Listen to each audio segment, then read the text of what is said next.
అందరికి నమస్తే నుల్లా అందరు మంచిగా ఉన్నారా? నేనైతే జబర్దస్త్ ఉన్నా. మరి ఇవాళ వార్తలలో ముచ్చట్లు ఏందంటే బండి సంజయ్ సార్ మాటలు, అట్లనే విత్తనాల కోసం రైతన్నల గోసలు, చాయ్ వాళ్ళ మ్యాజిక్లు, ఇట్లాంటి ముచ్చట్లు బొచ్చరు తెచ్చినుల్లా మీకోసం.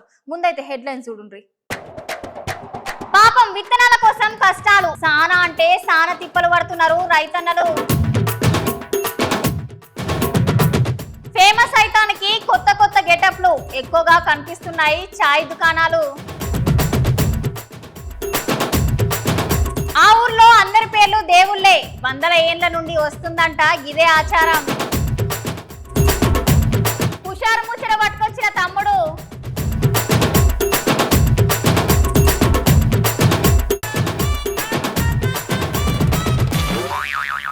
ఏ ఊర్లో అయినా సుతా ఒక పేరు ఇద్దరికి ఉండడం చూసుంటాం, లేకపోతే ముగ్గురికి ఉండడం చూసుంటాం. కానీ ఇదెక్కడి విచిత్రం, ఒక్క ఊర్లో ఉన్న అందరి పేర్లు ఒకే పేర్లు ఉండడం ఎప్పుడైనా చూసిన రావుల్లా?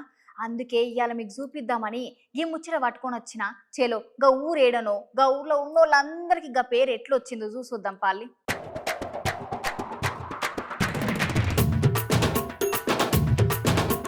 మీ అందరికో ముచ్చట ఎరికేనా? మీరు అందరు దేవుళ్ళని ఎప్పుడైనా చూసిర్రా? వాళ్ళతోటి మాట్లాడిర్రా? అసలు దేవుళ్ళు ఎక్కడుంటారు చెప్పుర్రి. మరి దేవుళ్ళుగా మీది మబ్బుల్నే కదా ఉండేది కాదుల్లా. దేవుళ్ళు మన భూమి మీదనే ఉంటారు, మనలోని మాట్లాడతారు కూడా. నేను ఈ ముచ్చట చెప్తే మీరు నమ్మనే నమ్మరు, నేను ఈ ముచ్చట చెప్తే మీరు నమ్మరనే ఈ వీడియో పట్టుకొచ్చిన.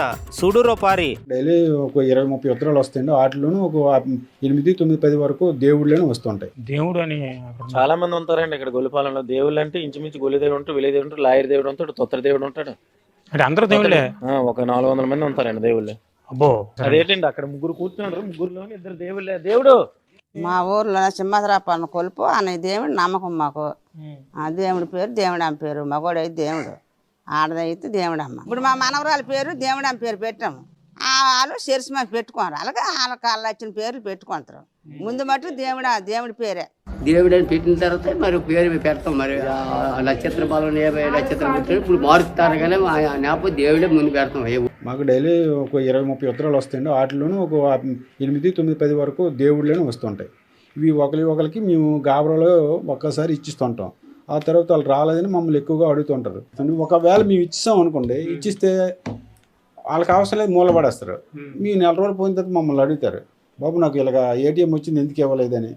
ఆ నెంబర్ తెస్తారు. ఇచ్చాం మనిషి అంటే ఎవరికి ఇచ్చా తెలియదు, కళ్ళు కనిపించి అలాగే వీళ్ళకి ఇష్టం వచ్చినట్టు తిడుతున్నారు. ఆ ఇబ్బంది పడకన్నా తండ్రి పేరు లేదు, ఫోన్ నెంబర్ లేనందుకు ఛానల్స్ని రిటర్న్ చేసేస్తాం. ప్రభుత్వ పథకాలు వచ్చేటప్పుడు మాత్రం కొంత కన్ఫ్యూజన్ ఉంటుంది సార్. ఎందుకంటే ఇప్పుడు ఏదైనా లిస్టు ఫైనలైజ్ చేయాలనుకునేటప్పుడు ఈ పెద్దలు వీళ్ళందరూ కూర్చొని కొంత లిస్ట్ అనేది ఫైనలైజ్ చేస్తారు. ఫైనలైజ్ చేసేటప్పుడు మళ్ళీ రిటర్న్ ఆ లిస్ట్ వచ్చేటప్పుడు కూడా ఎవరి పేరు ఏంటి అనేది కూడా కన్ఫ్యూజన్ ఉంటుంది. ఆ పేర్లు చదివేటప్పుడు ఇంకొక దేవుడు అనుకుంటాడు, అది నాదే అనుకుంటుంటాడు. మామూలుగా గొల్లు దేవుడు అంటే కనీసం ఒక 50-100 మంది దాకా పలుకుతారు గొల్లు దేవుళ్ళు. అలాగే దేవుడమ్మలు అలాగే ఉన్నారు. లాయర్ దేవుడు, పెద్ద లాయరు, చిన్న లాయర్, ఇద్దరు దేవుడు లాయర్లు ఉన్నారు. అలాగే ఇంకొక దేవుడు చిన్నబంగారు గారి దేవుడు, అలాగే ఇంకొక దేవుడు ఉన్నాడు చక్రవర్తి అని. అంతా మనకి ఏదైనా ఇబ్బంది కలిగినా, ఏదైనా బాధ అనిపించినా, మనసు ప్రశాంతంగా లేకపోయినా ఎవరిని తలుచుకుంటాం? గా భగవంతుని కదా, ఆయన తలుచుకొనే మన మనసు ప్రశాంతంగా బాధ కొంచెం జారుకుంటది. అంతటి మహిమ కలిగిన వాళ్ళని దేవుళ్ళు అంటాం. కానీ ఇక్కడ ఇట్లా కాదుల్లా. ఈ ఊళ్ళో అందరు దేవుళ్ళా? అందరు దేవుడమ్మలే. అరే నిజముల్లా, నేను చెప్పేది ఆ గ్రామం నుండే మనుషులు అందరు దేవుళ్ళే. గా ముచ్చట చెప్తా ఇనుర్రి. మన ఆంధ్రప్రదేశ్ రాష్ట్రంలో విజయనగరం, బొందపల్లి జిల్లా గొల్లపల్లి మండలంలో నివసించిన వాళ్ళు అందరు దేవుళ్ళే. ఎందుకంటే అక్కడ ఉన్న ప్రతి ఒక్కరు ఒక్కొక్కరిని దేవుడు అని పిలుస్తుంటారు. ఒకవేళ ఆడ మనుషులు అయితే దేవుడమ్మ అని పేరు పెట్టి పిలుచుకుంటారు. అంతేకాదు వాళ్ళ పేర్లు ఎట్లుంటాయి అంటే సింహాద్రి దేవుడు, తిరుపతి దేవుడు, లక్ష్మీ దేవుడమ్మ, రమాదేవి దేవుడమ్మ ఇట్లాంటి పేర్లతోటి వాళ్ళు పిలుచుకుంటారు. ఇట్లా దేవుళ్ళ పేర్లు పెట్టుకొని తెలుసుకోవడానికి కారణం ఉన్నదోళ్ళు. ఎందుకంటే అక్కడ సింహాద్రి అప్పన దేవుని మీద ప్రేమతోటి, భక్తితోటి కొన్ని వందల సంవత్సరాల నుండి మగబిడ్డ ఉడితే దేవుడు, ఆడ సంతానం కలిగితే దేవుడమ్మ అని పేర్లు పెట్టుకోవడం వాళ్ళందరికీ ఆనాది నుంచి వచ్చిన ఆచారం అంట. చూసిర్రా ఎంత మంచి ఆచారం. మంచిగా దేవుడు దేవుడమ్మ అని అందరు దేవుని పేర్లు పెట్టుకొని పిలుచుకుంటారు గమ్మతిగా.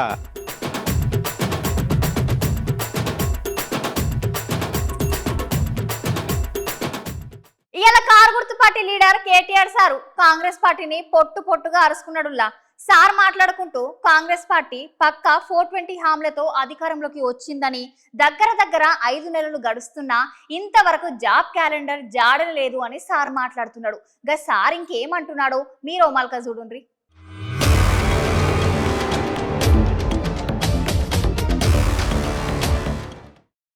మరి కాంగ్రెస్ ప్రభుత్వ హయాంలో 2004 నుంచి 14 వరకు ఆనాడు ఉమ్మడి ఆంధ్రప్రదేశ్లోని 23 జిల్లాల్లో, తెలంగాణలోని 10 జిల్లాలు, ఆంధ్ర ప్రాంతంలోని 13 జిల్లాలు, ఆంధ్ర రాయలసీమ ప్రాంతంలోని 13 జిల్లాలు మొత్తం కలిపి 10 ఏళ్లలో వారు ఏపీపీఎస్సీ ద్వారా అదేవిధంగా ఇతరత్ర మొత్తం ప్రభుత్వ ఉద్యోగాల భర్తీ ఎంత చేసినారయ్యా 10 ఏళ్లలో కాంగ్రెస్ ప్రభుత్వం అంటే 24,086 పోస్టులు మాత్రమే. యునైటెడ్ ఏపీలో ఉమ్మడి ఆంధ్రప్రదేశ్లో మాకంటే ముందున్న కాంగ్రెస్ ప్రభుత్వం 2004 నుంచి 14 వరకు చేసిన మొత్తం నియామకాల భర్తీ కేవలం 24,086. అందులో తెలంగాణ వాటా 42% అనుకుంటే, ఎందుకంటే 58-42 రేషియోలో పంపకాలు జరిగినాయి కాబట్టి 42% అనుకుంటే తెలంగాణ వాటా తెలంగాణలోని 10 జిల్లాలకు దక్కింది కేవలం 10,080 ఉద్యోగాలు మాత్రమే. మళ్ళొక్కసారి నేను చెప్తా ఉన్నా, 10 ఏళ్లలో తెలంగాణకు ఘనత వహించిన కాంగ్రెస్ ప్రభుత్వ హయాంలో 2004 నుంచి 2014 వరకు తెలంగాణకు దక్కింది ప్రభుత్వ ఉద్యోగాల్లో నియామకాలు జరిపింది కేవలం 10,000. 10 సంవత్సరాల్లో 10,000 అంటే సంవత్సరానికి 1000 ఉద్యోగాలు మాత్రమే. కానీ అదే కేసీఆర్ గారి ప్రభుత్వం ఏం చేసింది? ఇవాళ కొంతమంది మిత్రులు మాట్లాడుతుంటారు, కేసీఆర్ గారు ఉద్యోగ నియామకాలే చేయలేదు, అసలు జరగనే లేదు, ఏమీ కానేలేదు అని మాట్లాడుతూ ఉంటారు. కేసీఆర్ ప్రభుత్వం చేసింది ఏంది అంటే, కేసీఆర్ ప్రభుత్వం చేసింది ఇది.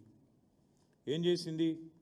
పరిపాలనా అనుమతులు కేసీఆర్ గారి ప్రభుత్వ హయాంలో అడ్మినిస్ట్రేటివ్ శాంక్షన్ కొత్త ఉద్యోగాల భర్తీకి ప్రభుత్వంలో మేము ఇచ్చింది మొత్తం అనుమతి 2,32,308 ఉద్యోగాలు. నేను ఈ పేపర్లన్నీ మీకు ఇస్తాను, మీరు అందరూ కూడా చూసుకోవచ్చు, తర్వాత సవివరంగా చూసుకోవచ్చు. 2,32,308 ఉద్యోగాలు పరిపాలన అనుమతులు ఇవ్వడం జరిగింది. ఈ నడుమ తాగుడంటే అందరికి ఫ్యాషన్ అయిపోయిందిలా. ఏ దావతలు చూసినా, ఏ ఫంక్షన్లు చూసినా ముక్క సుక్క లేనిది ఎవరైనా పోతురా చెప్పుండ్రి. మంచిగా తాగాలి, తాగి ఊగాలి. ఎవరైనా ఏమన్నా అంటే కోట్లాట పెట్టుకొని వాడిని పొల్లు కొట్టాలి. గంతే కదా. ఇప్పుడు నేను చెప్పబోయే ముచ్చట కూడా గట్లనే ఉంటుంది చూడుండ్రి.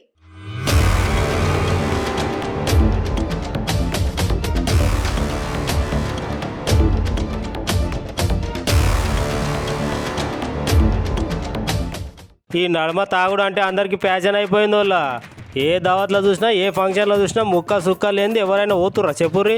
మంచిగా తాగాలి, తాగి ఊగాలి. ఎవరైనా ఏమన్నా అంటే కొట్లాట పెట్టుకొని వాని పొల్లు కొట్టాలి. అంతే కదా. ఇప్పుడు నేను చెప్పబోయే ముచ్చట కూడా గట్లనే ఉంది చూడుర్రి. ఇక బాగా తిన్నాక గూడలు చేదెక్కిపోతాయి అంటారు కదా, ఈ సామెత మీరు తిన్నరా? అచ్చం గీడ గట్లనే జరిగింది. అసలే తాగుడు తప్పు, గండ్ల పబ్లిక్లో తాగుడు అయితే చాలా తప్పు. ఇక ఆడాలు బీర్ బాటిల్ పట్టుకొని రోడ్డు మీద తాగుడు అంటే అబ్బాబాబా అది చెప్పరాని తప్పు. విషయం ఏంటంటే మన తెలంగాణ రాష్ట్రంలో హైదరాబాద్లో పత్తులగూడ రోడ్ల మీద ఒక జంట పొద్దుగాలనే బాగా మందు వేసుకొని రోడ్డు మీద మొత్తం అలచల్ చేసిర్రు. ఇట్లా వాళ్ళు అలచల్ చేసేసరికి అక్కడికి వాకింగ్కి వచ్చిన కొంతమంది పెద్దోళ్ళు మీరు ఇట్లా తాగి లొల్లి చేస్తుంటే మాలాంటి వాళ్ళకి చాలా ఇబ్బంది అవుతుందని వాళ్ళు చెప్తుంటే రివర్స్లో ఆ అమ్మాయి వాళ్ళ మీదకి పోయి వాళ్ళతోటి వాదన మొదలు పెట్టింది. వాళ్ళని కూడా అన్నారని మాటలు అన్నది తాయిన మైకంలా. అక్కడ ఉన్న పెద్ద మనుషులందరూ కొంచెం కోపం అవుతుంటే వాళ్ళ కార్లు ఎక్కి అక్కడ నుంచి పారిపోయారు. ఇక ఇప్పుడు ఈ వీడియో సోషల్ మీడియాని అయితే అలచల్ చేసింది.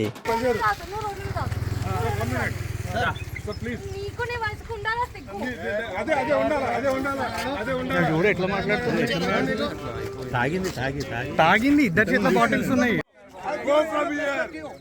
I given enough respect. You get out from here. He's an ex-serviceman, you know. He's a defense personnel. Get out from here. Go, please go. Please go. We are saying please go with folded hands. Please go. You are disturbing our precious time walking. Regularly we are coming. Get out from here. When we are like ఇప్పుడే పెట్టొచ్చు 100 call చేసి చేయొచ్చు. ఆ తర్వాత disturb అవుతారు. చేద్దామే ఇగో బూతులు తిడుతున్నామే. Please go. Yes. Most welcome. Thank you. Please. Yes.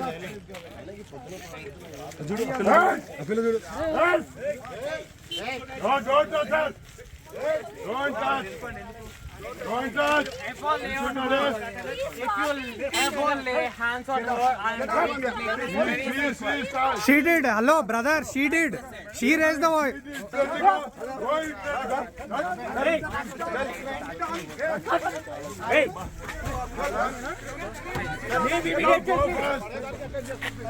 Nukur.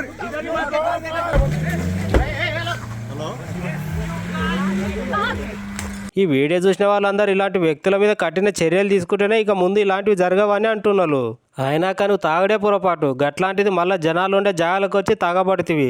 తాగినా support చేయకుండా ఉన్నావా? అక్కడ సీనియర్ సిటిజన్స్ తోటి లొల్లి పెట్టుకుంటువి. అట్లా తాగి తందనాలాడి లొల్లి పెట్టుకుంటే నీకేమైనా నచ్చిందా? ఏం రాలే, పైగా మీదికి వెళ్ళి ఇజ్జత్ అంతా పోయింది.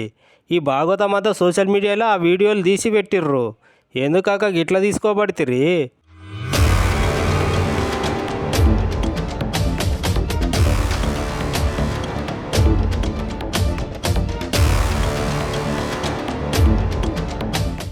ఈ ముచ్చట చూస్తుంటే నా చిన్నతనంలో జరిగిన ముచ్చట్లు గుర్తుకొస్తున్నాయి. చిన్నప్పుడు మా నాయన సుత రేషన్ దుకాణం దగ్గర అచ్చుగట్లనే క్యూ లైన్లు ఉండేది. ఆ రోజులు మళ్ళొచ్చినాయి అనిపిస్తున్నది. ఈ రైతన్నలకు వచ్చిన కష్టాలు చూస్తుంటే పాపం ఎంత ఎండ కొడుతున్నా విత్తనాల కోసం వాళ్ళు పడుతున్న తిప్పలు అంతా ఇంత కాదుల్లా. ఒకసారిగా రైతన్నల కష్టాలు మీరే చూడుండ్రి.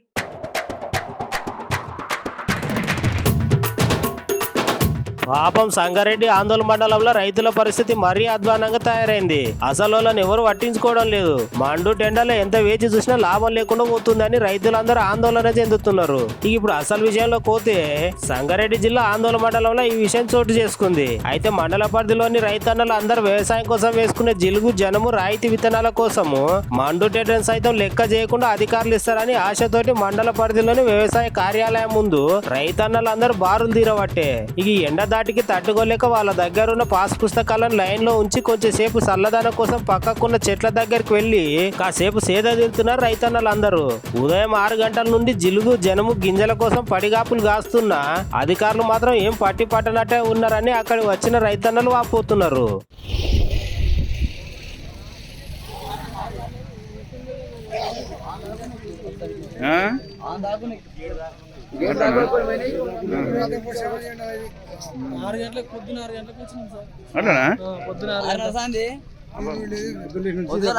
ఏమంటారు ఇచ్చిరా ఇప్పటి వరకు ఎవరికైనా?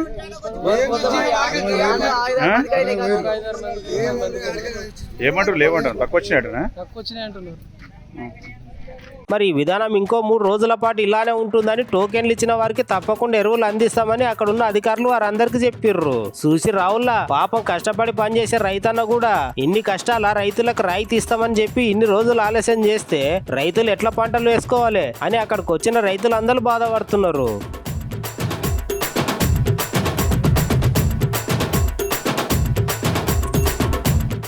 ఇలా Bandi Sanjay sir press meet పెట్టి మరి చేగుర్తు సర్కార్ లీడర్లు అందరినీ తిట్టిండుల్లా.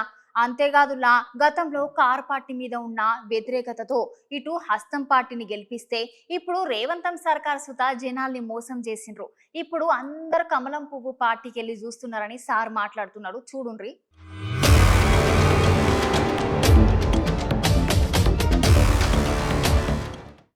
తప్పకుండా నిజాయితీగా నిబద్ధతోని ఎట్టి బస్సులో వాళ్ళ ఓటు హక్కును పక్కా వినియోగించుకోవడం, వారి ఓటును కూడా ఆచితూచి ఆలోచించి 3 అభ్యర్థులను బేరీజు వేసుకొని ఒక మంచి నిర్ణయం తీసుకుంటారని చెప్పి కూడా నేను ఆశిస్తున్నాను. ప్రేమేందర్ రెడ్డి గారు ఒక కమిట్మెంట్తో పనిచేసినటువంటి కార్యకర్త, ఏ అవినీతి ఆరోపణలకు తావివ్వని కార్యకర్త, మొదటి నుంచి కూడా నమ్మిన సిద్ధాంతం కోసం అనేక ఇబ్బందులు వచ్చినప్పుడు కూడా ప్రాణాల మీదకి వచ్చినా కూడా ఎత్తిన జెండాను దించకుండా కమిట్మెంట్ తోని నమ్మిన సిద్ధాంతం కోసం పార్టీ కోసం పనిచేసిన వ్యక్తి, అనేక ఉద్యమాలు చేసినటువంటి వ్యక్తి, అనేక కేసులు భరించినటువంటి వ్యక్తి, కొట్లాడే తత్వము, ప్రశ్నించేటువంటి ఆలోచన, ధైర్యంగా ముందుకొచ్చే వ్యక్తి, తన తోడు వారు న్యాయవాది, భారతీయ జనతా పార్టీ అభ్యర్థిగా పోటీ చేస్తున్నటువంటి వ్యక్తి. కానీ అటువంటి వ్యక్తిని ఈ ఎన్నికల్లో గెలిపించాల్సిన బాధ్యత ఓటర్ మహాశయాల మీద ఉందని చెప్పి ఈ సందర్భంగా విజ్ఞప్తి చేస్తూ ప్రలోభాలకు లొంగకుండా తప్పుడు ప్రచారాలను పట్టించుకోకుండా అబద్దాలతో ఇచ్చినటువంటి హామీలను పట్టించుకోకుండా భవిష్యత్తులో ప్రశ్నించే వ్యక్తి, ఇవాళ సమస్యల కోసం పోరాడే కార్యకర్తలకు అండగా ఉండే వ్యక్తి ప్రేమేంద్ర రెడ్డి గారు కాబట్టి వాళ్ళ వారిని భారీ మెజార్టీతో గెలిపించాల్సిందిగా ఓటర్ మహాశయులందరికీ మీ ద్వారా విజ్ఞప్తి చేస్తా ఉన్నాను. ఓటింగ్కు అందరూ కూడా వచ్చే విధంగా ప్రయత్నం చేయాల్సిందిగా కోరుతా ఉన్నాను. భారతీయ జనతా పార్టీ పరంగా కూడా అనేక రకాలుగా ప్రచారాన్ని మేము నిర్వహిస్తా ఉన్నాం. ప్రతి ఓటర్ను కలిసే విధంగా, ప్రతి ఓటర్ను ఓటు రిక్వెస్ట్ చేసే విధంగా ప్రత్యేకంగా కలవడము, అనేక సమావేశాలు కూడా మా నాయకులందరం కూడా కలిసి ఇవాళ తిరిగే ప్రయత్నం చేస్తా ఉన్నాం. ఎందుకంటే బీఆర్ఎస్ పార్టీ మీద వ్యతిరేకతతోని ఈ తెలంగాణ రాష్ట్రంలో కాంగ్రెస్ పార్టీ ఓటేసిన ప్రజలు, కానీ అతి తక్కువ సమయంలో రెట్టింపు ప్రజా వ్యతిరేకత ఎదుర్కొంటున్న పార్టీ కాంగ్రెస్ పార్టీ. మనిషికి కావాల్సిన కనీస అవసరాలు ఏంటి ఉల్లా అంటే ఏం చెప్తాం చెప్పుండ్రి. తినటానికి బుక్కడు బువ్వ, ఉండటానికి ఇంత గూడు, పాపం అవి రెండు లేకపోతే వయసు దాటిన తర్వాత పడరాని పాటలు పడుతున్నారు పాపం. గా అవ్వతాతలను చూస్తే నా గుండె తరుకుపోతుంది.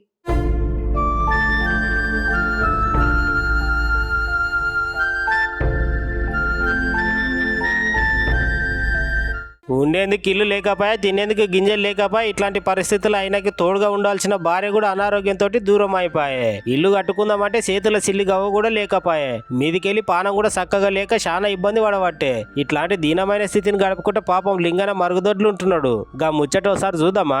అందరికి అది ఇంటి వెనకాల మరుగున ఉండే మరుగుదొడ్డి, కానీ ఆయనకు అదే రాజభవంతి. పెరుగు లింగేది 8 ఏళ్ళుగా పెరగని జీవితం, ఏ చెయ్యి ఆదుకొని ఏకాకి జీవనం, మల విసర్జన ఆలయం, ఆయన తలకి నీడనిచ్చే దేవాలయం. ఇది నాకు ఎవరు పట్టుకుంటారు, అట్లా అడుకొని తింటాను పంచండి. ఇది ఏందో, ఇది చేసే పని చేయండి, దేవునికి పట్టు పంచండి. ఎన్ని రోజులు నువ్వు ఇల్లు ఉన్నవాటి? ఎన్ని రోజులు అవుతుంది? ఇలా 10 ఏళ్ళు అవుతాయి. పండుకుంటే తిండే పంచండి, పండుకుని పంచండి, ఆడుకొని తిండే. ఇట్లా నాకేమన్నా ఇల్లు జాగుందా, ఆడుకొని తింటానా, కనిపిస్తుందా పంచండి. చెప్పేది ఒకసారి ఇల్లు తాను చేస్తే ఇల్లు జారి వంట కథం బాస్ ఉంటా కథ. అయితే ఇప్పటికీ 12 ఏళ్ళు అయింది. ఆయనకు ఏం లేదు, ఇల్లు అడిగితే విల్లు ఇవ్వలేదు, పింఛన్ అడిగితే పింఛన్ ఇవ్వలేదు. ఇట్లనే తిరుక్కుంటా అట్టనే బతుకుంటా దానివల్ల పెడితేనే తిన్నట్టు లేకుండా పన్నట్టు అదే ఇంట్లో ఉంటాడు. ఆనకైనా ఎండకైనా ఏదైనా ఏ లీడర్ పట్టించుకోలేదు, ఊళ్ళే ఏ సర్పంచ్ పట్టించుకోలేదు, ఎవ్వరు పట్టించుకోలేదు. 20 ఏళ్ళ భార్య చనిపోయి 20 ఏళ్ళ సుంది. ఆయనకు పింఛన్ లేదు, ఆయనకు ఇల్లు లేదు, లాట్రూమ్లో ఉంటాడు, పండుకుంటాడు, అడకచ్చుకొని తింటాడు. పాపం ఈ ముచ్చట చూసినా, ఈ ముచ్చట విన్నా అందరికి మనసు కరిగిపోతుందల్లా. ఎందుకంటే చేసుకునేందుకు రెక్కలు లేవు, బయటికి పోదామంటే ఆరోగ్యం సహకరించది, ఉందామంటే ఇల్లు లేదు, తాళిగట్టిన భార్య కూడా అనారోగ్యంతో చచ్చిపోయింది, ఉన్న ఒక్క కొడుకు కూడా లేదని అమ్మమ్మ వాళ్ళ ఇంటికి వెళ్ళిపోయిండు. ఇట్లాంటి దుర్భరమైన పరిస్థితి లింగయ్యది. లింగయ్య ఊరు మంచిర్యాల జిల్లా లక్ష్మీపేట మండలం తిమ్మాపూర్ గ్రామం. గత కొన్ని సంవత్సరాలుగా లింగయ్య ఒక పూరి గుడిసెల నివాసం ఉండి అది కూలిపోగానే ఉండనిక నీడలేక ఆయన ఇంటి ముందు కట్టించిన ఒక చిన్న మరుగుదొడ్ల నివసిస్తూ అనారోగ్యంతో బాధపడుతూ ఇల్లు తిరిగి అడుకుంటూ వచ్చిన ఆహారంతో కడుపు నింపుకొని ఒకవేళ ఎవరు పెట్టకపోతే ఉపాసం ఉంటూ బ్రతుకు పోరాటం సాగిస్తున్నాడు. కనీసం లింగానకు ప్రభుత్వం నుంచి ఆసర పింఛన్ కూడా లేదు. గతంలో డబుల్ బెడ్రూమ్ కోసం పోరాటం చేసి అది రాదని తెలిసి నిస్సబాధ పడ్డాడు లింగయ్య. ఇట్లాంటి దీనమైన పరిస్థితిని చూసిన గ్రామస్తులందరూ ఇప్పుడున్న కాంగ్రెస్ సర్కార్ లింగన పరిస్థితిని చూసి ఆయన ఆర్థిక సాయంతో పాటు ఉండనీకి ఇల్లును కూడా కట్టించాలని గ్రామస్తులందరూ సర్కారును కోరుతున్నారు. చూసి రావుల్లా ఇంకా మన తెలంగాణలో ఇట్లాంటి దీనమైన బతుకు పోరాటం చేసే లింగన్న లాంటి మనుషులు చాలా మంది ఉన్నారు. వాళ్ళందరికీ ఇప్పుడున్న మన సర్కార్ న్యాయం చేస్తుందని అనుకుంటున్నా.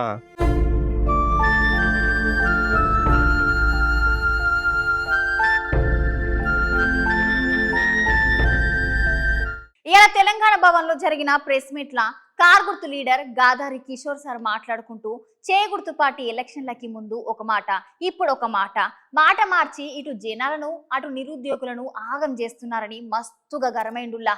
గా ముచ్చట్లేందో మాల్క అరుసుకుందాం పాలి.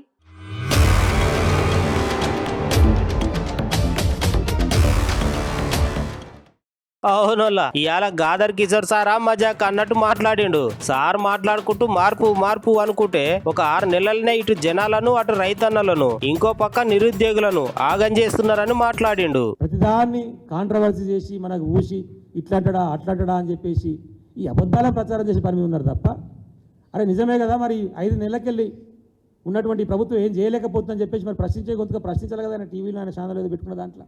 మరి ఇప్పటివరకు ఒకసారి కూడా ఎందుకు ప్రశ్నించలే? కానీ రేపు మేము ప్రజల పక్షాన్ని నిలబడి రాకేష్ రెడ్డి గారికి అవకాశం వస్తే ప్రశ్నిస్తారు కాబట్టే ఒక చదువుకున్నటువంటి వ్యక్తిని చట్టసభలకు పంపిస్తే లాభం జరుగుతున్నటువంటి విషయాన్ని ఇప్పుడు మీరు ప్రచార పర్వంలో చూసినా కూడా ఏ మీటింగ్లో మాట్లాడినా ఒక్కటి కూడా చిన్న పొల్లు మాట మాట్లాడలేదు రాకేష్. చేయదలుచుకున్న విషయాలు, చెప్పిన విషయాలు, గవర్నమెంట్కి ఇట్లా చేసినాం, ఇన్ని ఉద్యోగాలు ఇచ్చినాం, ఉద్యోగస్తులకి బెనిఫిట్స్ చేసినాం, ఇన్ని పాఠశాలలు పెట్టినాం, ఇన్ని గురుకుల పాఠశాలలు పెట్టినాం అని అన్నింటినీ మాట్లాడే పరిస్థితి చేస్తున్నాం. ఎంత తెలివి తక్కువతనంగా ఉంటారంటే వీళ్ళు. గురుకుల పాఠశాలలో కూడా మనం వేసినటువంటి నోటిఫికేషన్లు భర్తీ చేస్తే ఆ భర్తీ చేసినటువంటి ప్రక్రియలో కూడా ఇప్పటి వరకు కూడా వాళ్ళకి అపాయింట్మెంట్ ఇవ్వలేదు. మనమే భర్తీ చేసిపోయినాం. 5 నెలలకి వాళ్ళకి అపాయింట్మెంట్. దాంట్లో ఇంకొక విషయం ఏంటంటే ఎప్పుడైనా సరే ఒక రిక్రూట్మెంట్ జరిగినప్పుడు పెద్ద ఉద్యోగాల నుంచి కిందికి వస్తారు. అంటే ఎగ్జాంపుల్ డిఎల్ నింపి, జేఎల్ నింపి తర్వాత టీచర్స్కి వస్తారు. ఎందుకు? ఈ అన్ని ఉద్యోగాలకు అందరూ ఎలిజిబిలిటీ ఉంటుంది. అన్ని ఉద్యోగాలు రాస్తారు, ఎవరైనా సరే ఏ ఉద్యోగం వస్తుందో తెలియదు కాబట్టి. ఇప్పుడు ఏమైపోయింది, ఎంత తెలివికాల ప్రభుత్వం ఇప్పుడు వచ్చిన తర్వాత వీళ్ళు చేసిన ప్రభుత్వం అపాయింట్మెంట్ ఇచ్చినటువంటి ప్రభుత్వం ఎట్లుండే అంటే కిందికెళ్ళి భర్తీ చేశారు. కిందికెళ్ళి భర్తీ చేస్తే అయితే ఫస్ట్ టీచర్ కొలువు చేశారు, తర్వాత జేఎల్ చేశారు. మళ్ళీ డిఎల్ చేసేసరికి కింది కొలువు అయినాక మళ్ళీ డిఎల్ వచ్చింది. ఈయన ఏం చేసి కింది కొలువు రిజైన్ చేసిపోయి మళ్ళీ డిఎల్ చేయనండి. అట్లా మళ్ళీ 1000 ఉద్యోగాలు ఇప్పుడు మళ్ళీ బ్యాక్లాగ్ పోస్ట్ అయిపోయాయి. ఇట్లా భర్తీ చేయాలనో కనీస అవగాహన లేకుండా చేసినటువంటి పరిస్థితి. ఇటువంటి వాటిని కూడా కనీసం వరే నువ్వు తప్పు చేస్తున్నావు నాయన, ఇట్లా కాదు ప్రక్రియ చేయాల్సింది, ఇట్లా చేస్తే లాభం జరుగుతుంది ఉద్యోగస్తులకు, విద్యార్థులకు. ఎవరైనా సరే ఫస్ట్ పెద్ద ఉద్యోగాలు చూస్ చేసుకుంటారు, కింద ఉద్యోగాలు తర్వాత మిగిలిన పోతారు అనే విషయాన్ని కూడా చెప్తాను కూడా తెలియలేనటువంటి పరిస్థితి. ఆ షాక్ కూడా వారి దగ్గరనే ఉన్నట్టు నాకు తెలిసి.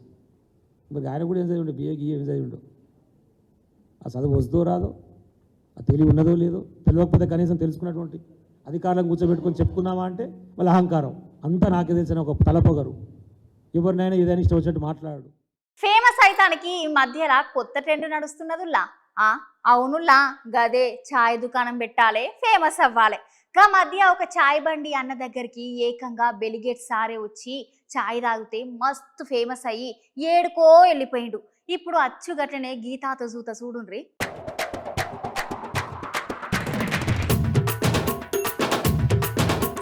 యూట్యూబ్లలో ఫేమస్ గానికే చాలా మంది నానా తిప్పలు పడుతుంటారు. కొందరు వాళ్ళు చేసే పనులతోటి ఫేమస్ అవుతారు, ఇంకొందరు వాళ్ళు పాడే పాటలతోనో లేకపోతే డ్యాన్సులతోనో ఫేమస్ అవుతారు. కానీ ఈ అన్నెట్లా ఫేమస్ అయిందో మీరే చూడుర్రి. అసలు ముచ్చట్లకు పోతే గుజరాత్ కు చెందిన సూరత్ లోని పప్పు చాయ్ వాళ్ళ అనిత ఆయన అందరికంటే వెరైటీగా చేసి ఫేమస్ అవ్వాలనుకున్నాడో ఏమో.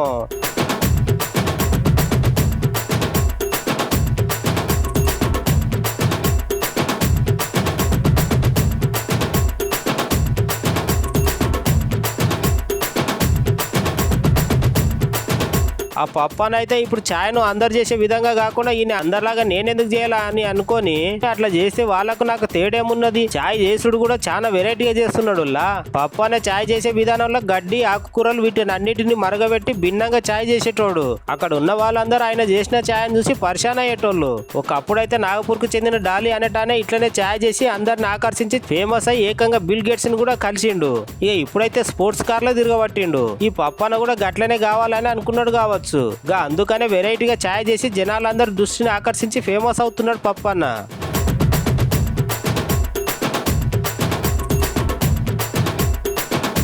చలో ఇక మా తమ్ముడు ఏదో మంచి గమ్మత్ ముచ్చట పట్టుకొని వచ్చిండట, చూద్దామా గా ముచ్చటేందో. ఓ తమ్మి షురూ చేయరా ఇక. ఇగనులా మన మంత్రి మల్లారెడ్డి సారు ఏం మాట్లాడినా సంచేషనలు అవుతుంది కదా. ఇక కొన్ని దినాల కాంచి సారు టైమే బాగలేదనుకుంటా.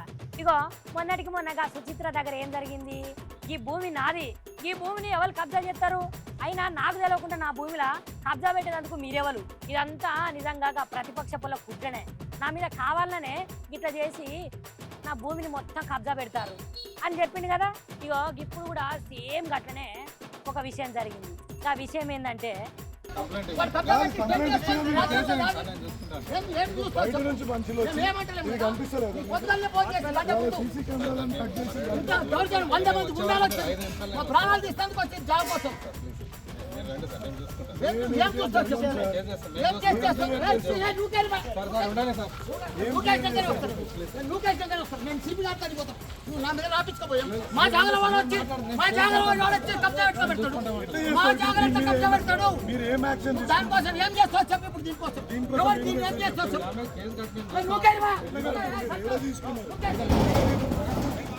ఇక నువ్వు సామీర్పేట ఉన్నది కదా, ఇంకా సామీర్పేట బొమ్మరాజుపేటల పెద్ద చెరువు దగ్గర ఎఫ్టీఎల్లు వాళ్ళు ఏం చేస్తారంటే మల్లారెడ్డి సారే అక్రమంగా భూమిని కబ్జా చేసుకున్నాడని చెప్పేసి అక్కడ పెద్ద పెద్ద జేసీబీ పెట్టి వాటి మొత్తం నూకిచ్చి పారేస్తారు. ఎందుకంటే ఈ భూమి అట మల్లారెడ్డి సార్ది కాదట, ఎవరిలో భూమిని మల్లారెడ్డి సారు ఆక్రమించిందని చెప్పేసి వాళ్ళంతా వచ్చి ఆ భూమిని అయితే మొత్తం ఏడికాడికి జేసీబీ పెట్టి నూకిస్తారు.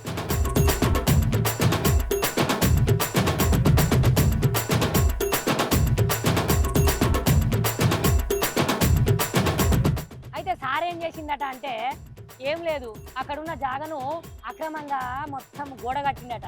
ఆ పరాటా గోడను జేసీపీలతోటి అక్కడ ఉన్నటువంటి ఇరిగేషన్ ఆఫీసర్లు ఉంటారు కదా, వాళ్ళు దగ్గరుండి జేసీపీలతోటి మొత్తం ఏడుకాడికి నూకిస్తారట. ఇక మరి ఆ ముచ్చటేంది, ఆ కథ ఏంది, మరి నిజంగా ఆ భూమి సారిదా లేకపోతే సారే కబ్జా చేసిందా అనే విషయాన్ని ఒకసారి మీరైతే వీడియో చూడుర్రి, మీకే అర్థమవుతుంది.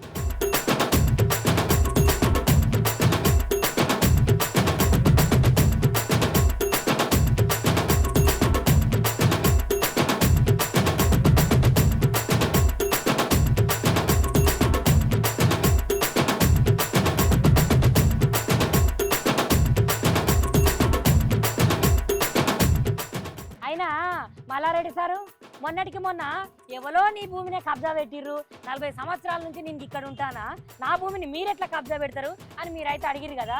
మరి ఇప్పుడు మీరే వేరేటోళ్ళ భూమిని కబ్జా పెట్టి ఆడ పరాట కూడా కట్టుకున్నారట కదా, మరి నిజంగా ఆ భూమి మీదంటారా మరి వేరే వాళ్ళదంటారా? ఇక మీరే ఒకసారి జనాలకు చెప్పుకోర్రి మరి. ఇగో గివ్వుల ఇయాల్టి ముచ్చట్లు, మళ్ళా కొత్త కొత్త ముచ్చట్లతో మళ్ళా కలుద్దాం. అంతవరకు ఉంటాం మళ్ళా.